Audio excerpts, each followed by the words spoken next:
બીજી નાનકડી વાત યાદ આવે. એવડો મોટો પ્રસંગ બાપુએ ગામના અંદર આદર્યો છે ને.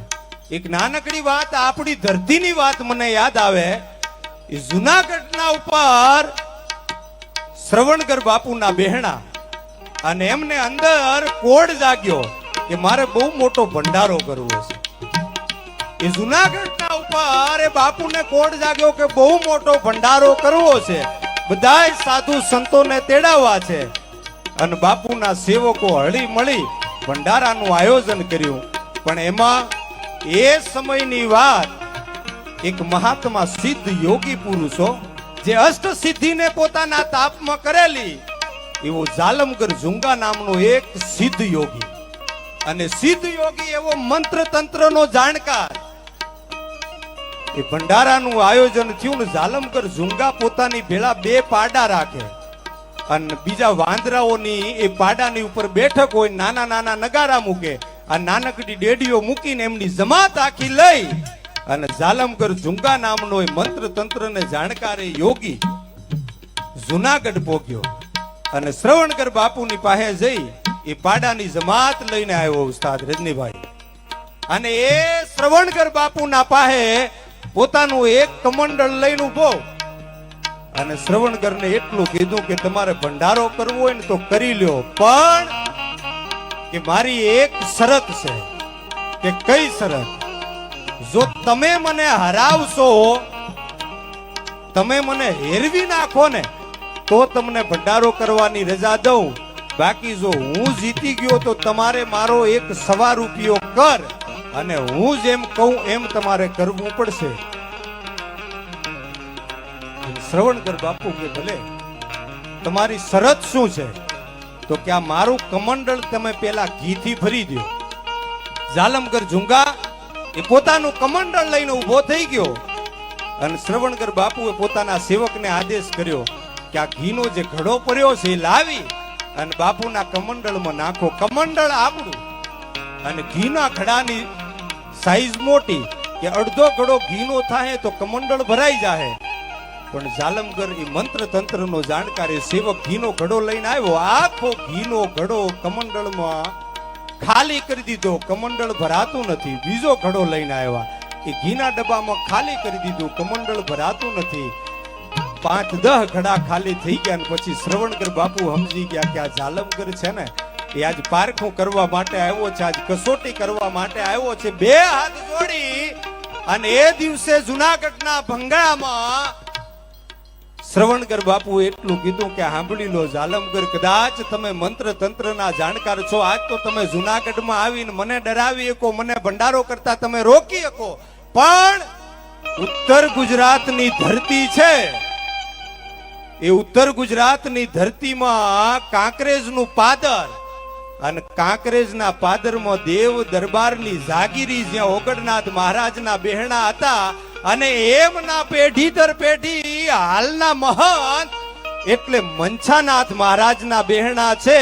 તમારામાં તાકાત હોય ને તો એક વખત મંછાનાથ મહારાજની પાસે જઈ અને એમનું પારખું કે એમની કસોટી કરીને આવો તો હું તમને હાચા ગણું. અને જાલમગર ઝુંગાને પોતાની સિદ્ધિઓનું અભિમાન ચડ્યું. ફે ફે ફે કરતા રૂવાડા ઉભા થયા અને ત્યાંથી બાપુ સત્ય ઘટનાનો પ્રસંગ સોનેરી અક્ષરે લખાયેલો. એ જાલમગર ઝુંગા પોતાની જમાત લઈને ધીરો ધીરો ધીરો ધીરો ધીરો ધીરો હાલતા આપણા બનાસકાંઠાના પાદરમાં દેવ દરબારની જાગીરી જ્યાં મંછાનાથજી મહારાજના બહેણા એ જગ્યા ઉપર આવી. હમી હાજનું ટાણું હુરજ નારાયણ ધીરો ધીરો ધીરો રણાદેના ઓરડે જવાની તૈયારી. મંછાનાથજી મહારાજ પોતે નકલંગ ભગવાનની આરતી કરે, ભગવતી હિંગલાજની આરાધના કરે અને મધ્યરાત્રિનો હામે હાંજનો સમય થવા માટે આવ્યો અને બે પાડાઓને લઈને જમાત મંછાનાથજી મહારાજ આવીને ઉભા રહ્યા અને આરતીનો સમય ચાલુ હતો એટલે મંછાનાથની આરતી ચાલુ. જાલમગર ઝુંગાએ મઠના દરવાજા ઉપર આવીને ઉભા અને આરતી પૂરી કરી અને મંછાનાથજી મહારાજે આમ જોયું કે કોણ છો?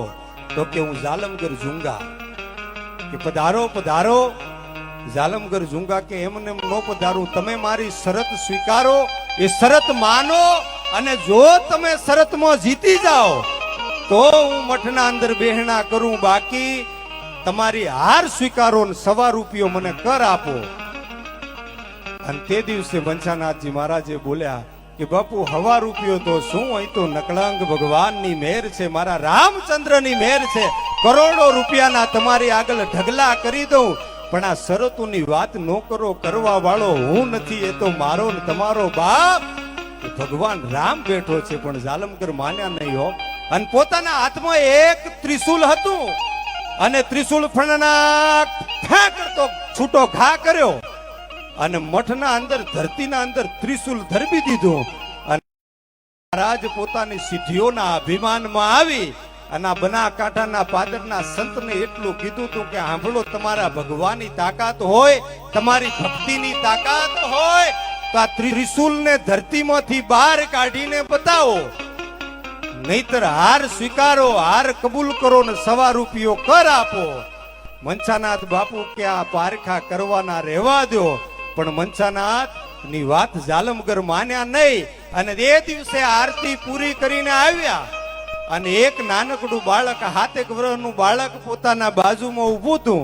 મનસાનાથજી મહારાજે 7 વર્ષના દીકરાના માથા ઉપર હાથ મૂકી અને એટલું કીધું કે જા બચ્ચા, વો ત્રિશુલ નિકાલ લે, જા બચ્ચા વો ત્રિશુલ નિકાલ લે. આ નાનકડો દીકરો 7 વર્ષનો ગડગડતી દોટ મૂકી અને દોડતો દોડતો જઈ અને પોતાના ડાબા હાથે ત્રિશુલ પકડી અને ફેંક કરતું ત્રિશુલ હાથમાં લઈ અને મનસાનાથજી મહારાજ પાસે આવીને કે લ્યો ગુરુજી ત્રિશુલ. પણ ત્યાં તો આ દ્રશ્ય જોતા એ જાલમગર ઝુંગાની આંખો પોળી થઈ ગઈ, આંખોના ડોળા બહાર નીકળી ગયા કે મારા 55 વર્ષના કઠોર તપની પરિશ્રમા અને જે મને જે સિદ્ધિઓ મળી, આ દુનિયાનો કોઈ જોગી બાવો આને તોડી ન કે. પણ આપણા આ ઉત્તર ગુજરાતના અને બનાસકાંઠાના એક સંતની સાહેબ તાકાત કેટલી હોય. 7 વર્ષના દીકરાના માથે હાથ મૂકીને એટલું કહી દે કે જા બચ્ચા ત્રિશુલ નિકાલ દે. આ ત્રણેય ભુવનની તાકાત એ દીકરાના અંદર આવીને નાનકડે બાળકે ત્રિશુલ ઉપાડી. આજ પણ દર્શન કરવા જાઓ ને તો દેવ દરબારના જાગીરી મઠમાં ત્રિશુળ હાલ પણ સ્થાપન કરેલું છે. કુબેર ભંડારીના મઠની પાસે સાહેબ કેટલા ઉજળા ઇતિહાસો.